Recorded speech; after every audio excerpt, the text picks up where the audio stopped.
Hoy tenemos una entrevista muy importante junto a Andrés Guzmán, él es analista en temas internacionales. Vamos a hablar sobre el gobierno de Donald Trump y las últimas determinaciones que afectan la relación con el gobierno de México. Querido Andrés, muy buenos días, ¿cómo estás? Buenos días, Jorge Luis, un gusto estar acá. Gracias de verdad por haber aceptado la invitación, y pues es importante que hablemos de este tema que ha conmocionado al mundo. Realmente todos sabían en realidad en algún momento, por la campaña, por todo lo que ha hablado, en realidad ese era el motor de su campaña, ¿verdad? Él hablaba de un muro, que el muro, que no sé qué, a tal nivel que la gente, incluso en las calles, los que apoyan a Donald Trump gritaban, hasta los niños, veíamos gritarles a los hispanos en los colegios, "Build the wall", construyan ese muro, que no sé qué. Y pues en realidad todos sabían en cierta manera que lo iba a hacer. Sin embargo, a 3 días, en una investidura diferente, que lo haya propuesto de esta manera, ha causado una conmoción en el mundo entero. Sí, sin duda, era algo que muchos decían que no se iba a animar a hacerlo una vez siendo presidente. Correcto. Pero lo hizo. Ha firmado este decreto, ¿no?, que es para construir, para terminar de construir, porque de hecho el muro ya tiene ciertas partes construidas, ¿no? Claro. A partir de una ley, bueno, también de un decreto del 94 de Bill Clinton, se construyó ya ciertas partes, ¿no?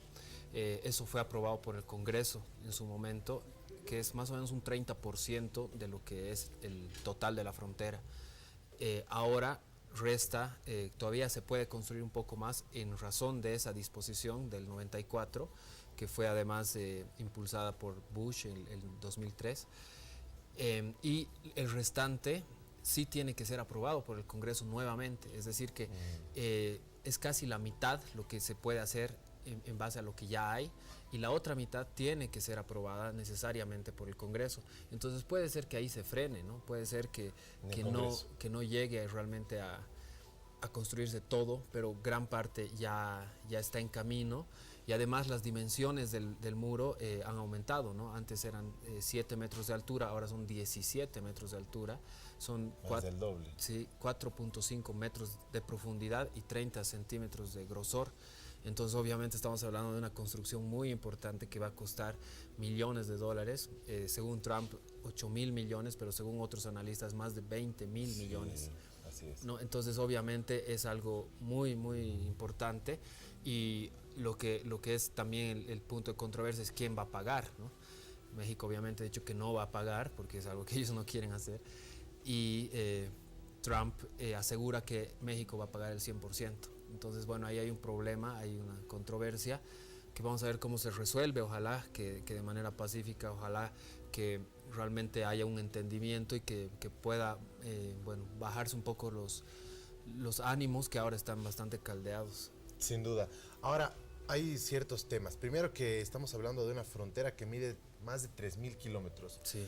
Estamos hablando de un muro que, si tú le subes 10 metros para arriba y 4 metros para abajo, sencillamente el tránsito y el ingreso no van a ser frenados de manera como ellos creen. Igual la droga va a seguir ingresando, sí. Igual va a seguir habiendo el narcotráfico y la migración. Sin embargo, el 2016 ha sido el año en el que menos gente ha intentado cruzar la frontera también. Menos inmigrantes están yendo de México a Estados Unidos.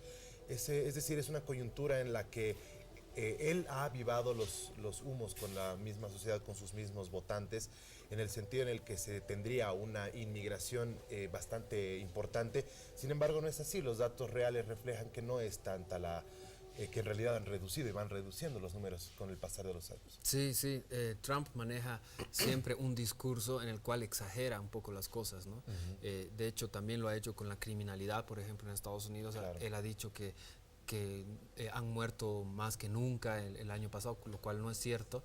Las estadísticas dicen otra cosa, y lo mismo con los datos de la inmigración, es cierto. Y además, como dices, el narcotráfico siempre va a buscar caminos para llegar, ¿no? Hay estos túneles que ya se han hecho. Drones, catapultas incluso para traspasar la droga, ¿no? Unas catapultas de alta tecnología que pueden lanzar los paquetes con droga más de 5 kilómetros, ¿no? Wow. Por encima del muro, entonces obviamente siempre va a haber la forma de traspasar esto, ¿no? Incluso haciendo huecos o por debajo.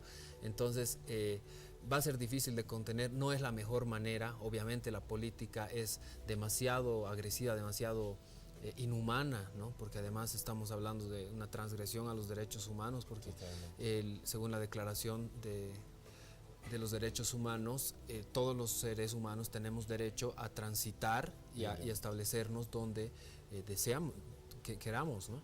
Claro. Entonces aquí hay una transgresión a esta Carta de los Derechos Humanos que Estados Unidos es parte, y bueno, hay muchas cosas que cuestionar, ¿no? que ver, y ahora, además esto ya está en lo político, los presidentes de Estados Unidos y México ayer han tenido un impasse muy fuerte. Sí. El presidente de Estados Unidos, a través de un tuit, ha dicho que tenían una reunión planificada, ¿no? Para el 31 de enero, y mediante un tuit él dijo que si no está dispuesto a pagar, mejor que no venga, ¿no? Sí, ahí se le adelantó, ¿no?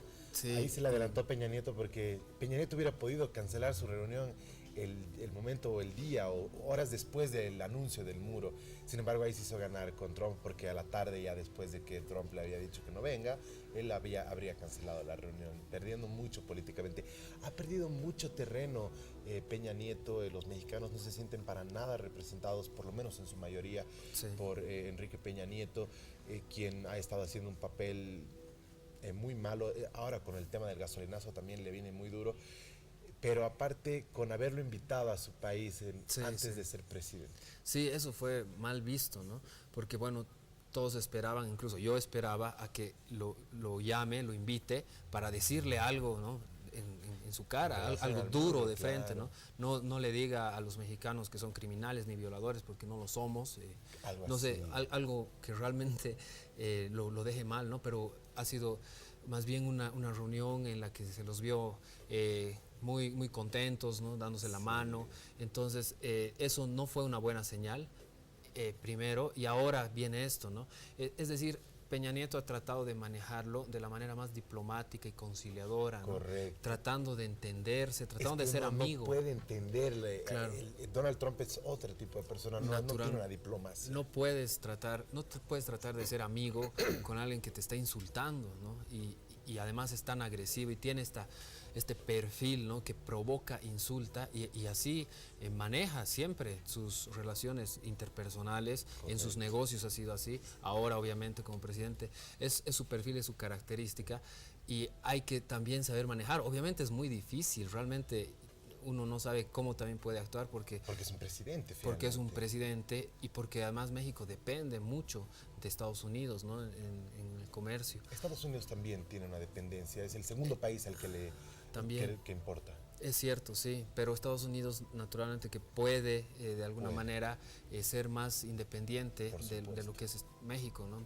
México pero le representa. Es un mercado para, claro, como un proveedor de, bueno, petróleo y otros insumos. Efectivamente México es importante, pero en caso de que México no pudiera abastecer de esos productos a Estados Unidos puede comprarlos en otra parte, e incluso Estados Unidos tiene la capacidad para producir su propio petróleo. Estados Unidos tiene un montón de todo casi en términos de reservas naturales, y es un país que casi podría ser independiente, ¿no? Y por eso ahora Trump plantea cerrarse, ¿no? En cierta forma del mundo, poner barreras, claro, al comercio, ¿no? Adoptar políticas proteccionistas para repotenciar el país, ¿no? Eso es lo que él dice. Tenemos que hacer a Estados Unidos grandioso de nuevo, con esas políticas de contratar americanos, de gastar el dinero en productos americanos y repotenciar al país, ¿no? Entonces es una política que se cierra, que contrasta, que se diferencia mucho de las anteriores políticas, de los anteriores gobiernos que querían más bien abrirse al mundo y que pretendían dominar el comercio a través de acuerdos comerciales gigantes, ¿no? de bloques comerciales como el TPP, del cual Estados Unidos ya se ha retirado. Bien. Querido Andrés, ya para finalizar, ¿qué te parece si podemos hacer tal vez un análisis del futuro? ¿Cómo tú ves que se van a ir dando las cosas con Debe ser un poco, yo considero que debe ser muy difícil de analizar a un personaje como Donald Trump. Sin embargo, tal vez dentro de lo que podemos ver, dentro de lo que la historia nos ha enseñado también, analizar un poco lo que se viene. Sí, claramente es difícil porque Trump es un tipo impredecible, ¿no? O sea, uno, bueno, en realidad está cumpliendo lo que ha dicho, pero de todas maneras uno no termina de sorprenderse de las cosas que hace, ¿no? Realmente es una política sumamente agresiva que está dispuesto a todo, ¿no? Y bueno, en cierta manera también muy peligroso, ¿no? Porque hay temas de geopolítica que van a afectar, que van a cambiar el mundo. Claramente, a partir de su presidencia, hay un nuevo orden en lo que significa el comercio mundial. Ya no es el libre cambio, ahora es más bien el proteccionismo. Y China obviamente va a aprovechar eso, ¿no? Ellos son ahora el primer país exportador del mundo, son el país que más vende. Y eso va a cambiar las fuerzas y la configuración en la que se realiza el comercio mundial, por un lado, y por otro lado está Rusia, que durante el gobierno de Obama ha ganado un protagonismo muy importante en lo que es la geopolítica mundial. Rusia ha empezado a jugar un papel de superpotencia y Estados Unidos lo ha permitido, básicamente, y ahora, en lugar de contener ese avance expansionista que tiene Rusia, parece que Trump más bien quiere llevarse bien y quiere tener buenas relaciones con Rusia. Entonces es un cambio radical de las posturas y de las fuerzas que se están dando en el mundo. Entonces es realmente difícil saber qué es lo que va a pasar, pero lamentablemente no se augura nada bueno, ¿no?, de todo esto. ¿Tú ahora podrías decir que Donald Trump va a tener un segundo mandato? No me animaría a decirlo, pero bueno, ya en estos 6 días que él está en el poder, la Bolsa de Valores de Nueva York ha repuntado, ha tenido unos indicadores muy buenos, y eso es una señal de que la economía de Estados Unidos va a crecer, le va a ir bien y seguramente se van a crear nuevos empleos. Entonces obviamente eso puede que tenga una incidencia en el voto del estadounidense. Pero vamos a ver, ¿no?, qué pasa en 4 años, si es que esto se mantiene y si es que estas políticas agresivas, racistas, xenófobas, a la economía. Claro, no tienen un peso en el sentido de que los votantes, por más que la economía esté bien, no quieren que su presidente lleve de esta manera al país, ¿no? Seguramente. Perfecto. Bueno, Andrés, quiero agradecerte mucho. Ha sido un muy buen análisis, muy completo. Un gusto estar acá. Excelente. Ahí estábamos con Andrés Guzmán, analista en temas internacionales sobre el gobierno de Donald Trump.